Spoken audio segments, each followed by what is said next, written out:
2009 সালের 25শে ফেব্রুয়ারি আমরা এই 57 জন চৌকস সেনা অফিসার এবং শুধু তাই নয়, আমাদের কিছু কিছু পরিবারবর্গর সদস্যদের আমরা হারিয়েছি। এখানে আসার সময় এই ছবিগুলো আমি দেখছিলাম।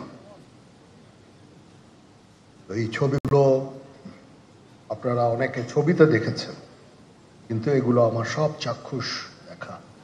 আমি একটা চাক্ষুষ সাক্ষী এই সমস্ত বর্বরতার। একটা জিনিস আমাদের সবসময় মনে রাখতে হবে, এই বর্বরতা কোনো সেনা সদস্য করেনি, সম্পূর্ণটাই তদানীন্তন বিজিবি সদস্য দ্বারা সংঘটিত। Full stop. এখানে কোনো ইফ এবং বাট নাই।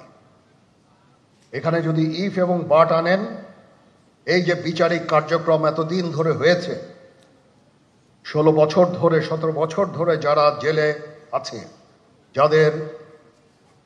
যারা কনভিক্টেড, সেই বিচারিক প্রক্রিয়া ব্যাহত হবে। এই জিনিসটা আমাদের খুব পরিষ্কার করে মনে রাখা প্রয়োজন। এই বিচারিক প্রক্রিয়াকে নষ্ট করবেন না। যে সমস্ত সদস্য শাস্তি পেয়েছে তারা শাস্তি পাওয়ার যোগ্য। এখানে কোনো রাজনৈতিক নেতৃবৃন্দ এর মধ্যে উপস্থিত ছিল কিনা, ইনভলভ ছিল কিনা, বাইরের কোনো শক্তি এর মধ্যে ইনভলভ ছিল কিনা, সেটার জন্য কমিশন করা হয়েছে। কমিশনের চেয়ারম্যান এখানে আছেন, উনি এটা বের করবেন এবং আপনাদের জানাবেন। বটম লাইন হচ্ছে যে এই সমস্ত আমাদের এই চৌকস সেনা সদস্য যারা প্রাণ হারিয়েছেন, তারা প্রাণ হারিয়েছেন তদানীন্তন বিডিআর সদস্যদের গুলিতে। আমরা নিজেরা ইউনাইটেড থাকি। আমাদের মধ্যে যদি কোনো সমস্যা থেকে থাকে, কোনো ব্যত্যয় থেকে থাকে, কোনো গ্রিভান্সেস থেকে থাকে, সেটা আমরা আলোচনার মাধ্যমে সমাধান করব। এটার জন্য ডানে বায়ে দৌড়িয়ে কোনো লাভ হবে না, নিজের ক্ষতি ছাড়া কোনো লাভ হবে না। আমি আপনাদের এই জিনিসটা নিশ্চিত করে দিচ্ছি। কিছু কিছু সদস্যদের দাবি যে তারা 2009 সাল থেকে আজ পর্যন্ত বিভিন্ন শাস্তি পেয়েছেন। কেউ কেউ দায়ী করছেন যে তারা অযাচিতভাবে শাস্তি পেয়েছেন। এটার জন্য আমি একটা বোর্ড করে দিয়েছি, একজন লেফটেন্যান্ট জেনারেল সেই বোর্ডের সদস্য। প্রথম ফেজে 51 জন সদস্যর ব্যাপারে আমার কাছে রিকমেন্ডেশন নিয়ে এসেছে। তার রিকমেন্ডেশনের অধিকাংশই আমি গ্রহণ করেছি এবং আরো বেশি আমি দিয়েছি।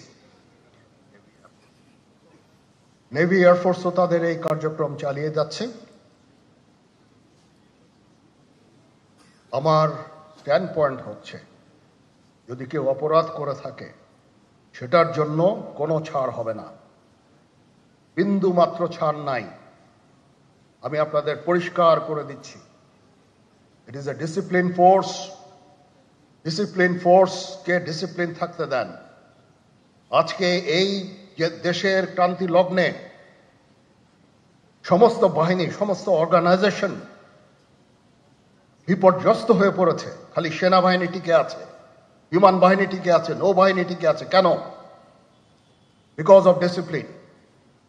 তারপরেও আমি আমার অফিসারকে আদেশ দিয়েছি, যদি সামান্যতম কোনো সন্দেহের অবকাশ থাকে, কোনো কার বিরুদ্ধে যেই অ্যাকশন নেওয়া হয়েছে অপরাধী কিনা, যদি সামান্য কোনো সন্দেহের অবকাশ থাকে, সেটা তাদের ফেভারে যাবে। এটা হচ্ছে আমার ঢালাও নির্দেশ। সেই হিসাবে বিভিন্ন প্রস্তাব আমার কাছে এসেছে। কোনো কোনো প্রস্তাবে আমি আরো আমার নিজে থেকে যোগ করে আরো বেশি আমি দিয়েছি। এভাবে পর্যায়ক্রমে অফিসাররা অ্যাপিয়ার করবে, আসবে এবং তাদের এই জিনিসগুলো আমরা দেখব। দেখে যদি মনে হয় যে তাদেরকে করার অবকাশ আছে কিছু, অবশ্যই আমরা করব। এটা ন্যায় নীতিতে আমরা প্রতিষ্ঠিত থাকব ইনশাআল্লাহ।